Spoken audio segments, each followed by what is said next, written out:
FM News Talk 97.1. On demand audio.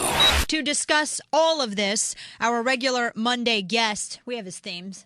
Yes, I can't physically, he can't speak until this music plays. It's the unwritten rules of the show. Stephen Yates is a foreign policy expert with the D.C. International Advisory, dciadvisory.org, and he joins us every Monday to discuss the latest happenings from abroad. Stephen, good afternoon to you. Happy Monday. Happy Monday to you, too. Thank you. That was quite a warm welcome that Hillary Clinton received from Egyptian citizens. And it wasn't just a few hundred. There were thousands of people in the street from looking at the video who really were not happy that she was there. And I look at this a piece that recently ran up on Breitbart, big piece. Has she chosen a side in this battle between Egypt's newly elected president and the military? Well, it seems that she has. And if she hasn't deliberately made the choice, her actions certainly reinforce that impression. And I would think that impression within the military as well. And, you know, this broader uncertainty across the Arab world, across the broader Middle East, really, you can't just choose a side in Egypt. I mean, when you side with the Muslim Brotherhood in Egypt, it has ramifications way beyond local governance.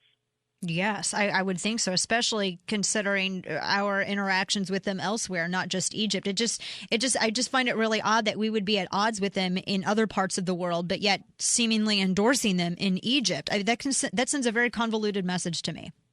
It does. Well, it should send a convoluted message to anyone willing to listen. I mean, really, I think that a lot of our discourse on democracy and these freedom movements and things sort of forgets that elections are a tool, and we want to support movements in that direction, but we don't necessarily have to accept the ideology and the background of those who come through an elective process, especially when they have motives established long ago that are hostile to our interests and unnerve our allies like Israel, where she's visiting now. Right. And I understand that sometimes it seems as though she's at odds with the president on certain things, but for the most part, she really does carry his water and represents him here.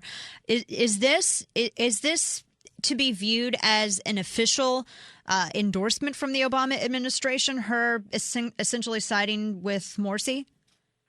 Well, it's definitely meant to be a public embrace of the elected leader in a transition country. I think that it would be fair that is what they intend to send as a signal. Right. Now, as analysts looking at, okay, we understand what your intent is, what is it actually saying? I just don't think it's coming across quite that way, and they're going further than they need to. It's sort of following on the conversation we had about inviting Morsi to come to Washington. We don't have to do these kinds of things so fast. Yeah. And she could have done more to publicly embrace other more benign forces in Egypt rather than giving the big bear hug to the newly elected Muslim Brotherhood. I'm not a conspiracy theorist, but it just looks really odd to me, especially as you just said. The administration said nothing for the most part, about the battle over in Egypt for the elections and so on and so forth. But before everything's even certain, they just run and embrace a Muslim Brotherhood member. And I wanted to ask, too, how much this particular bit of information that I'm about to tell you affects this. It's been reported that, her top aide, who was in the news a year ago for reasons completely unrelated to her job with Hillary Clinton, Huma Abedin, the wife of Anthony Weiner, she serves on the Muslim Sisterhood with the wife of Egypt's new president.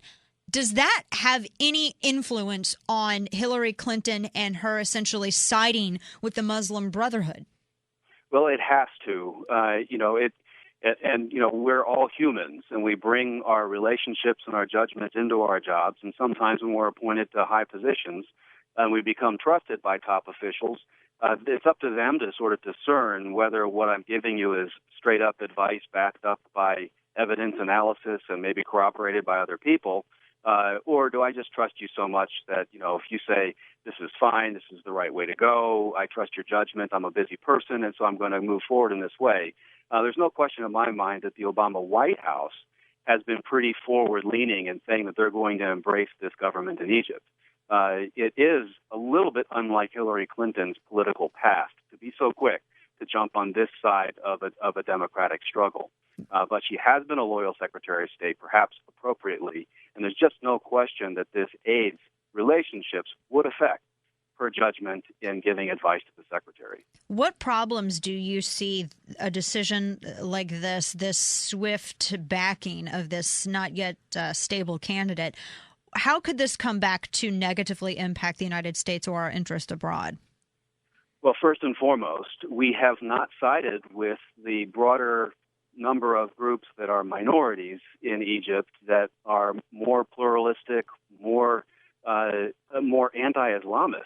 And so if there are other places where there's uncertainty unfolding, say like in Syria, those poor folks that are freedom fighters there would have to be fools to believe that the administration is going to be waiting at the end of the rainbow for them, that they're basically in this struggle on their own, and America is not weighing in decisively to tip the scales in the favor of freedom, that we have an establishment foreign policy that says we don't shape the world, we take the world as we find it, and governments that come to power, well, we'll deal with them, and it doesn't much matter whether they're communist, Islamist, or any other as long as they're not conservative.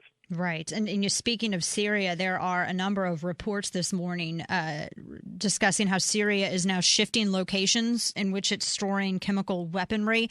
And there's a real fear that, they could be joined by some other groups loyal to them and actually use these on rebels and protesters and rebellious supporters. Do you see this as something that we're going to have to contend with in the coming weeks? I think it's exceedingly troubling. I've talked to a couple of other really senior national security people who followed the Middle East and the Syria situations very closely in recent years, and they all think that this is a very, very troubling development, and it basically shows the sign of some desperation on the Assad regime, but that desperation could result in mass death inside Syria in a way that will make people shudder.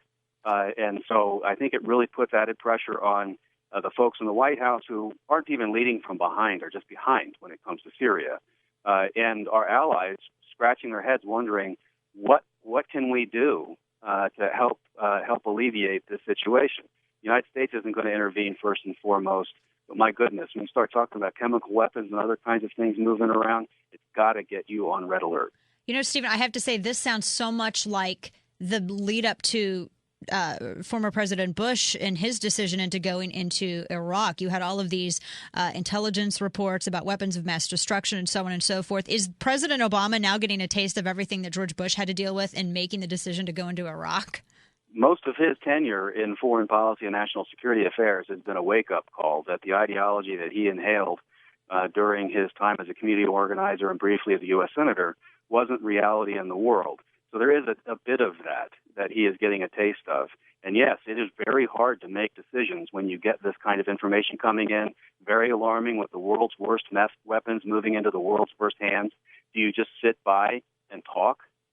Or is there something more you can do? And it is his time on the clock. They say there can be only one president at a time.